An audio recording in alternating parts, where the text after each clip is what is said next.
I'm Greta Mickelson, and I'm a kindergarten teacher for Fairfax County Public Schools. I'm a proud mother of a 7-year-old daughter. I lived in Falls Church in an apartment with a roommate and a former boyfriend, and unfortunately things became toxic and I needed to get out of that situation. I was pretty traumatized and very scared. The anxiety was literally kind of killing me. I was like losing hair and just like terrified, exhausted.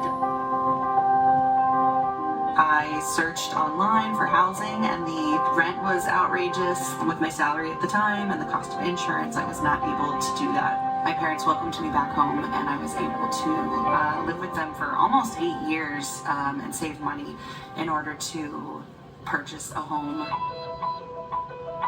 My name is Giancarla Rojas.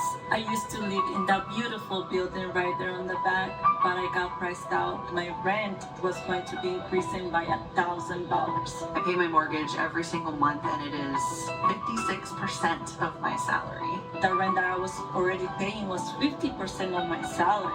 And with the additional $1,000, that was going to be 80%. I had to move out of the apartment. Every month I pay my mortgage first, but I'm very anxious that I'm not going to be able to afford my groceries. I'm not going to be able to afford anything extra. I am terrified I'm going to rack up debts. I'm still going to pay my mortgage, but then I'm going to have other problems, you know. $1 million home. Almost $1 million home. I'm saving money, and whenever I reach my goal, the cost of housing gets higher, and I'm saving more, and the cost of housing goes higher. So it feels like a rat race that we're not meant to win in. When I first came to Little Union, we had about 300 members. We have gone to maybe 115. And many of our members couldn't afford to stay, and so they sold their homes, moved back to, those places where they can get more bang for their buck. We're losing a sense of community in our church because of the relocation of our beloved members. Teachers are not just educators, they're role models, they're mentors. Having a teacher that lives in the community and knows what's happening in the community is so important. After school tutoring, coaching, teachers used to do those jobs. We're losing that, we're losing those threads. These teachers can't afford to live in the communities where they teach. I taught at a Title I school for 15 years and had many students where there were multiple families living in a 1 or 2 bedroom apartment. Parents were working 2 to 3 jobs just to put food on the table and afford rent. And so the parents were not able to be with their children, and the children did not have the relationship that a child should be able to have with their parents. Just across the street from where I live, there is about 6 different families in a 5-bedroom home. 6 different families. Our homeowner association forbid that kind of stuff. But what are you going to do? People want to have their own, but they just can't afford it.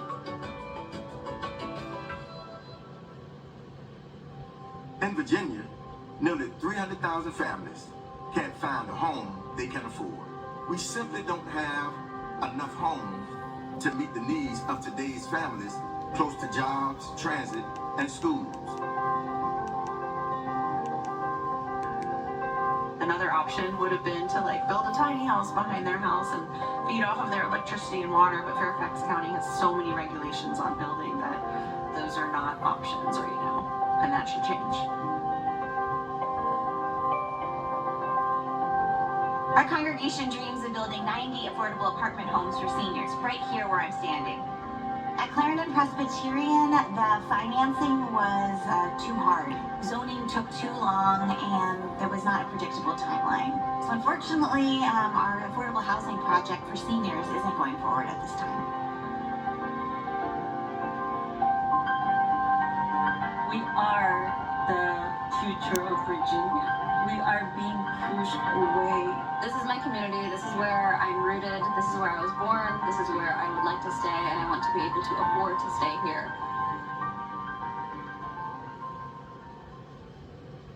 Hi, my name is Donna Budway, and I'm Emma's mom and communication partner, and we are here in her amazing apartment at Gilliam Place. I am a 28-year-old unreliably speaking autistic who's best to communicate. I am smart, funny, and a good friend. For Emma to move in here with her friends and have an affordable and inclusive living experience in a community that would get to know her and accept her was just kind of a dream come true for us. It should be easier for like-minded congregations to rally around innovative solutions for more affordable and inclusive properties like Gilliam Place. More faith communities should be able to do what they've accomplished here.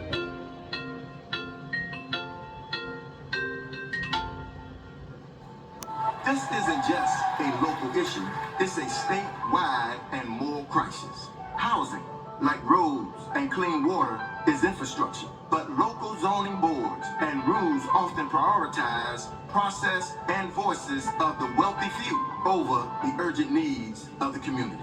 The General Assembly has a role to play in making it possible for people to live where they want to at prices they can afford. Dozens of states have already stepped up. Oregon, Montana, Florida, Maryland, and California. Florida's statewide zoning reform opened commercial zones to apartments, and in just 2 years, over 40,000 new homes have been proposed. In the Pacific Northwest, state ADU laws have made it possible to add thousands of smaller homes in Portland and Seattle, typically renting for hundreds less than nearby apartments. They're easing pressure on young people and families. We have allowed a patchwork of rules and regulations to block the homes we desperately need, leaving Virginia with too few homes, not enough homes that meet the needs of the people who live here today.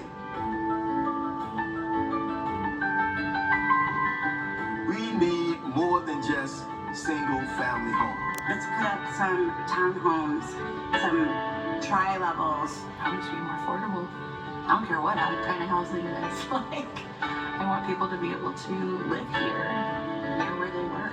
This housing crisis that we have and the price of housing, it affects all of us. It affects everybody. Housing is a human right, and the Commonwealth should be leading in this important work. Important. Important.